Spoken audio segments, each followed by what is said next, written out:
Hello, Perry here from Team Paradox. Today I'm going to be doing a deck profile video for a deck that I was heavily inspired by, one that I saw from years ago on GoatFormat.com's channel, made by someone that utilized a Dark Magician and a Goat control type of, or Chaos control type of deck, and that is what I'm going to show you my version of that sort of deck. So let's get into it.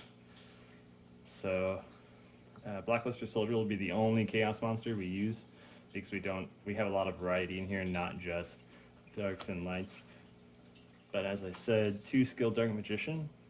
This card's effect is for each spell either yourself or your opponent activate, it gets 1 counter. When you get 3 counters, you contribute them off to special summon Dark Magician from your deck, graveyard, or hand, which is a very powerful effect actually, and very uncommon in this format.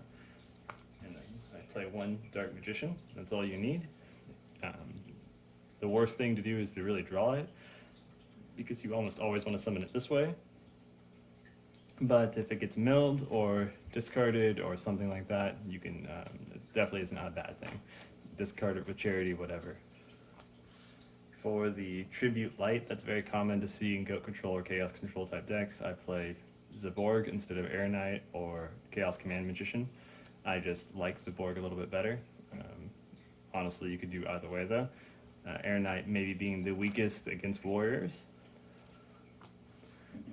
Play 2 Magician of Faith to recycle spells back to my hand, and 1 Magical Merchant to speed through the deck a little bit. This deck doesn't use Upstart Goblins or Jars of Greed, so it's good to have a way to kind of speed up and also get lights and darks in the grave.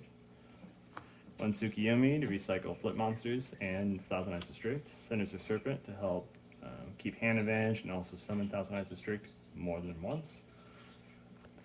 Breaker, because he's just a really good card. Kycoo, which allows us to kind of control the chaos matchups a little bit better. Sangan to search a large majority of the cards in this deck. And then this is the more unusual part of this type of deck, is the small warrior package I include. I have 1 DD Warrior Lady, 1 DD Assailant, 1 Exiled Force, 1 Mystic Swordsman, and 1 Sasuke Samurai. Mystic Swordsman and Sasuke Samurai are virtually the same card, more or less. A little bit different stats. And that is all for the monsters. The things I would say in particular is that the warrior package in here is kind of covers a lot of the weaknesses that modern day Goat Control and Chaos Control might have, which is against Chaos Turbo with the Mystic Swordsmans and Sasuke Samurai. Also against Warriors with DD Warrior Lady and DD Assailant and Exiled Force. Exiled Force really being able to handle any kind of deck that you're going up against. So definitely, in my experience, the practice that I've been doing with this deck recently, I feel like I'm getting a decent amount of results. So yeah, moving on to the spells.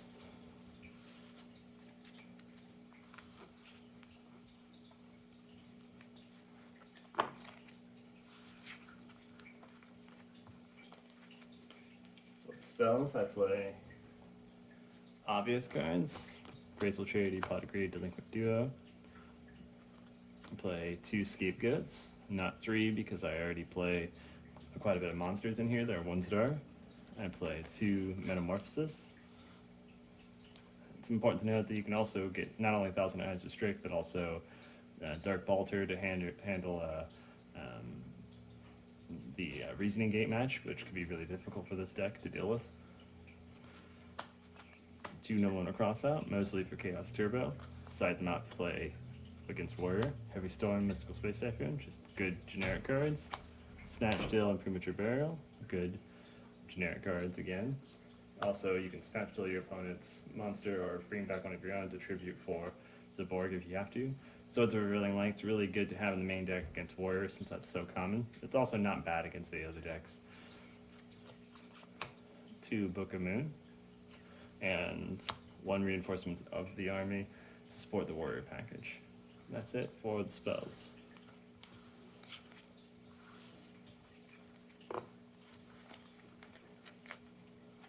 And run a very small trap lineup with Torrential Tribute, Ring of Destruction, and Mirror Force. being the only 3 real traps that we play in this deck, because the other 2 are Royal Decrees. Now, the combination of Royal Decree, Thousand Eyes Restrict is pretty well stated at this point. You could definitely control the pace of the game with that, since so many decks depend upon traps. These 3, despite the fact being traps, you have a high likeliness of still using them, mostly because these are chainable to almost everything, besides maybe Torrential Tribute not being chainable to Heavy Storm and Mystical Space Typhoon, but it is chainable to Breaker, which is really important. Mirror Force is just a really good card, and I picked it over Call of the Haunted personally, because Call of the Haunted is less live, since you need something in your graveyard to bring back that you can bring back. And Royal Decree is just a really great card, very strong card. Helps deal with Turbo, Warrior, whatever. So, yeah, that is the main deck. Hopefully this inspires you to try something maybe a little bit different than what you normally would do. I know using Skill Dark Magician to get out Dark Magician is not as common, but in the deck that I looked at on GoatFormat.com, it looked really promising. I tried out that deck first, and I liked it a lot, and I just made a few changes to my own. But the idea was great, and also using the Warrior package in this type of deck is really cool. So I'm more of an all-around sort of deck that I think can definitely be pretty useful. So I don't have a side deck for this. Some common cards you could side deck. Really just depends on your own local meta, but against Chaos, Soul Release, against Warrior, Battle Traps, against Burn, maybe another Royal Decree, Mystic Walks, against Chaos Control, maybe Book of Moons if you don't run them in the main deck, which a lot of people don't anymore. Those are some general ones. In the future, we'll make more side deck videos and things like that. But hopefully like this, leave a comment if you have some sort of idea you want us to look into, and have a nice day.